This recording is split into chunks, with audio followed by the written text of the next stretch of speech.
सभी को नमस्कार, प्रणाम। एडवोकेट अमेंडमेंट एक्ट के संबंध में मैं भी अपना विचार रखना चाह रहा था, लेकिन हमारे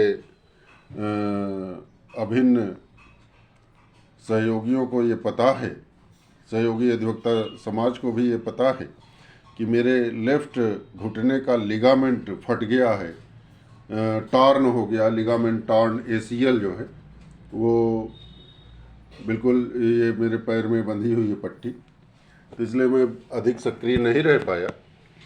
लेकिन जो एडवोकेट अमेंडमेंट एक्ट प्रस्तावित हुआ केंद्र सरकार के द्वारा,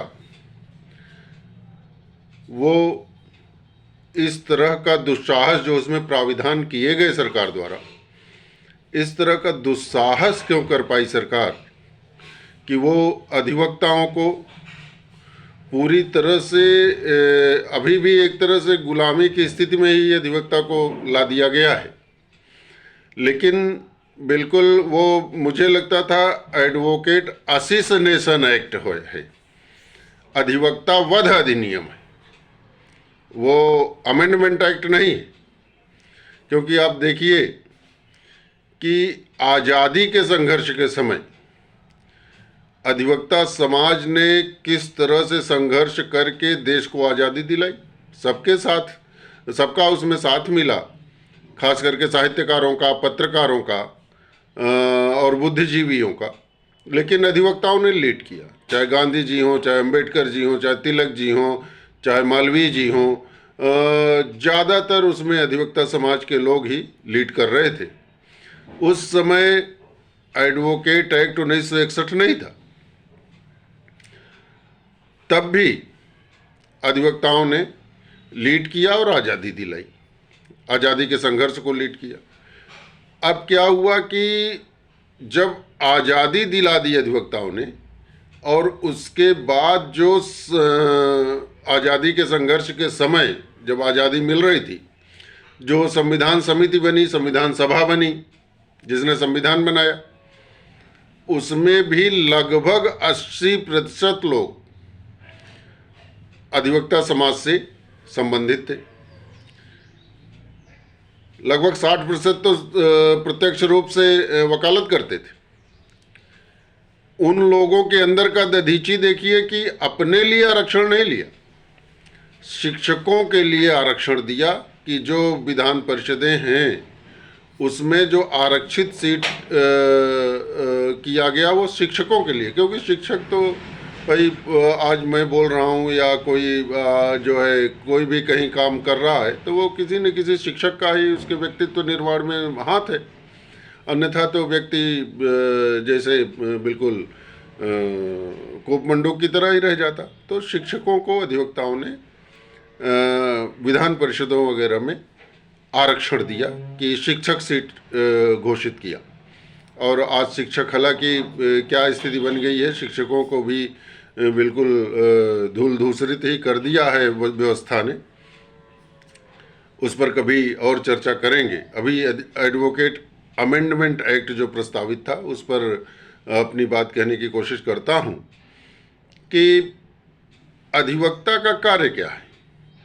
अधिवक्ता का कार्य न्याय देना नहीं है, सिर्फ जो न्यायिक अधिकारी न्याय देने के लिए उत्तरदायी हैं, बैठे, उनको अपने क्लाइंट के पक्ष में ये बता देना है कि देखिए ये ऐसे ऐसे कानून है और इस कानून के परिप्रेक्ष्य में, इस नियम, इस रूल के परिप्रेक्ष्य में हमारे क्लाइंट का भी आप विचार करिए और इसका लाभ हमारे क्लाइंट को दीजिए। बस इतना, एक असिस्ट करने का कार्य है अधिवक्ता। न्याय देने की जिम्मेदारी, न्याय के सारे प्राविधानों को लागू करने की जिम्मेदारी जो सैलरी ले रहे हैं, जो पीठासीन अधिकारी, उनकी है।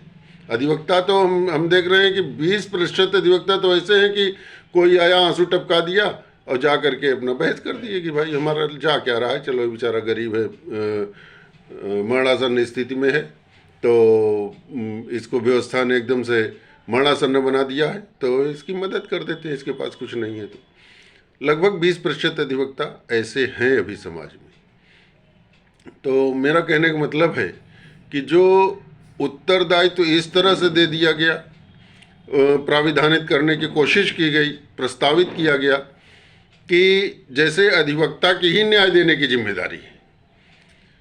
अधिवक्ता, मैं फिर कह रहा हूं कि केवल असिस्ट करता है अदालत को। अधिवक्ता न्याय देने की जिम्मेदारी न्यायिक अधिकारी की है। अगर आप अकाउंटेबिलिटी, क्योंकि न्यायिक अधिकारी मान लीजिए लोअर कोर्ट, चाहे सिविल मामले में सिविल जज, जूनियर डिवीजन या सीनियर डिवीजन, या क्रिमिनल मामले में जुडिशियल मजिस्ट्रेट जो आदेश करते हैं, या एग्जीक्यूटिव मामले में भी एग्जीक्यूटिव मजिस्ट्रेट जो आदेश करते हैं, उसके ऊपर की कोर्ट उन आदेशों को बदल भी देती, फिर उसके हाई कोर्ट उसको फिर बदल देता है, सुप्रीम कोर्ट फिर बदल देता है। तो क्या नीचे वालों की आप सैलरी काट लोगे, उनको बर्खास्त कर दोगे जिनके आदेश को पलट दिया सुप्रीम कोर्ट ने? ऐसा तो नहीं करते हो। और अगर ऐसा उत्तरदायित्व या अकाउंटेबिलिटी निर्धारित करनी है तो अदालतों की कीजिए, आप अधिवक्ता की कैसे अकाउंटेबिलिटी? क्योंकि वो न्याय तो करना ही नहीं, निर्णय तो लिख नहीं रहा है और ना सैलरी ले रहा है। तो अधिवक्ताओं को जिस तरह से बांधने की कोशिश की गई, उनकी आवाज़ को दबाने की कोशिश की गई इस प्रस्तावित विधेयक में, वो निश्चित तौर पर निंदनीय है।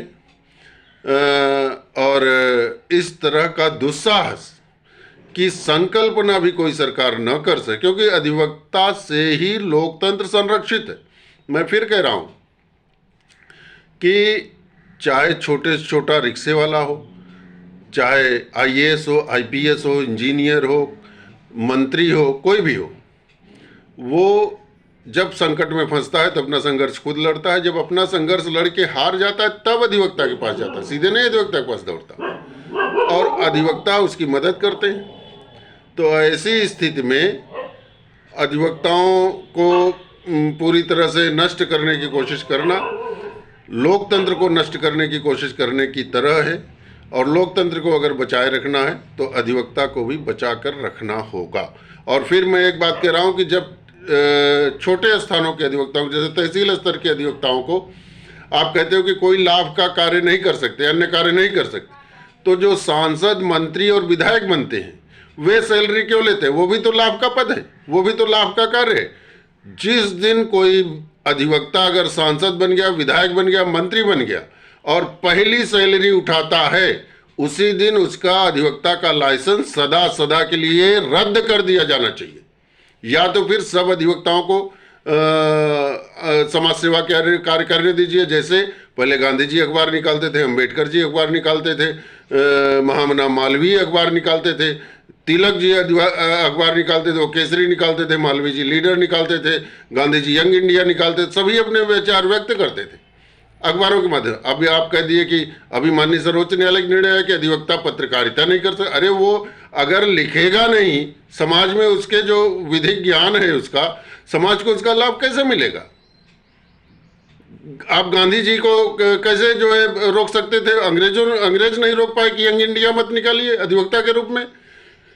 महामना मालवीय जी को अंग्रेज नहीं रोक पाए, आपने रोक दिया, रोक लगा दिया कि अधिवक्ता कोई अपना विचार अखबारों में नहीं लिख सकता, वो पत्रकारिता नहीं कर सकता। अरे पत्रकारिता का मतलब एक संपादकीय लिखना, अपने विचार लिखना, और भी तरह मतलब सैलरी ना ले अधिवक्ता, चलिए बाकी तो वो लिखा पढ़ी तो कर ही सकता है, समाज में एक संदेश तो दे ही सकता है कि ऐसे ऐसे समाज चलना चाहिए।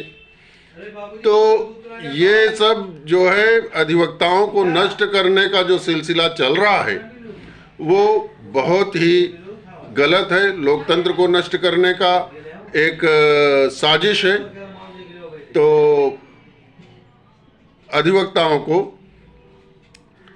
पूरी तरह से संरक्षण मिलना चाहिए। इसी अधिवक्ताओं के संरक्षण से ही लोकतंत्र संरक्षित रहेगा।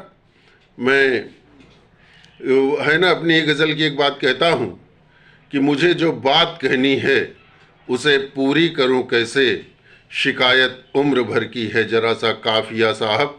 तो बहुत सी बातें कहनी हैं, लेकिन मैं शरद मिश्रा सिंधु लखनऊ में वकालत करता हूँ।